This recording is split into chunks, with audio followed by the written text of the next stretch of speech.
துறைமுகத்தை இந்தியா எடுத்தபோது மிகப்பெரிய ஒரு கொண்டாட்டம் இருந்துச்சு. அந்த துறைமுகத்துக்கு ஈரானுக்கு தேவையான அரிசி, கோதுமை, பருப்பு, அதாவது உணவுப் பொருட்கள் அனைத்தையும் நம்ம இங்கிருந்து கொடுத்துட்டு இருந்தோம். ஆனால் அமெரிக்காவுடைய தூண்டுதல் பேரில் இந்த எதிர்க்கட்சி தலைவர் ராகுல் காந்தி, திமுக தலைவர் ஸ்டாலின் இவங்கெல்லாம் பாராளுமன்றத்தை நடக்க விடாமல் பண்ணி, பாராளுமன்றத்தில் ஒரே கலாட்டா பண்ணி, இங்கெல்லாம் போராட்டம் எல்லாம் பண்ணி, அந்த சபகர் துறைமுகத்தை அதானி எடுக்கக்கூடாது, அதை எப்படியாவது காலி பண்ணணும்னு சொல்லி அமெரிக்காவுடைய கைக்கூலியாக செயல்பட்டவங்க இந்த ரெண்டு கட்சிக்காரரும் செஞ்சு என்ன பண்ணாங்க, அதானி அங்கேருந்து எடுத்துட்டாங்க. இனி சரி இவங்க இவ்வளோ தூரம் பாராளுமன்றத்தை நடத்த விடுறோம் இல்லையா அப்படின்னு அவரும் எடுத்துட்டாரு. அன்னையிலிருந்து அங்கே அரிசி, கோதுமை, பருப்பு, உணவுப் பொருட்கள் எதுவுமே ஈரானுக்கு போகிறதில்ல. அங்கே பசி பட்டினி தாசி ஆயிடுச்சு. $1000 கொடுத்தாலும் ஒரு கிலோ அரிசி கிடைக்காத நிலைமை வந்துருச்சு. அந்த அளவுக்கு அந்த ஈரானை அழிச்சதே யாருன்னு பார்த்தீங்கன்னா அமெரிக்கா கூட கூட்டணி சேர்ந்து இந்த காங்கிரஸும் திமுகவும் தான் ரெண்டும் தான் அழிச்சது.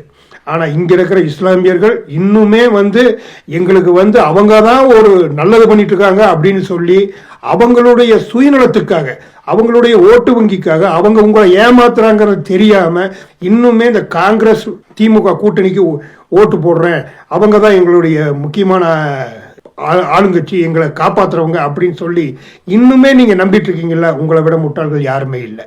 நல்லா பார்த்துங்க, அந்த சபகர் துறைமுகத்தை அதானி எடுத்த பிறப்பாடு, அதாவது நம்ம பிரதமர் மோடி அவர்கள் அதை வாபஸ் பெற்ற பிறப்பாடு ஈரான்ல பயங்கரமான ஒரு சாப்பாட்டுக்கு பஞ்சம் வந்துருச்சு. இதை நீங்க நல்லா புரிஞ்சுங்க. இன்னைக்கு இஸ்ரேல் ஈரானை தாக்குன உடனே நீங்க இவ்வளவு போராட்டம் பண்றீங்களே, இதே இன்னொன்னு கேட்கிறேன், இதே நம்ம பக்கத்துல பங்களாதேஷ்ல ஒரு இந்துவை உயிரோட எரிச்சாங்களே, ஒரு இந்து பெண்ணை அப்படியே பாகிஸ்தான்ல இருந்து தூக்கிட்டு போனாங்களே, தினம் தினம் இந்துக்கள் கொல்லப்பட்டாங்களே, அப்பெல்லாம் நீங்க எங்க போனீங்க?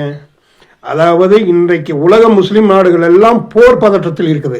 ஆனால் இந்தியாவில் இருக்கிற இஸ்லாமியர்கள் நீங்கள் நிம்மதியாக இருக்கிறீங்க, T20 மேட்சை பார்த்துட்டு இருக்கிறீங்க. அதுக்கு காரணம், முக்கியமான காரணம் பிரதமர் நரேந்திர மோடி அவர்கள் தான். இதை நீங்கள் புரிஞ்சுக்கங்க. நீங்கள் எந்த கூகுளில் வேணால் போய் தேடி பாருங்க, எங்கே வேணால் பாருங்க, அந்த சபகர் துறைமுகத்தை எடுத்த மறுநாள் இருந்து அங்க சாப்பாட்டு பஞ்சம் வந்தது. இதுக்கு முக்கியமான காரணம் காங்கிரசும் திமுகவும் அமெரிக்காவோடு சேர்ந்து போட்ட மிகப்பெரிய ஒரு சதி.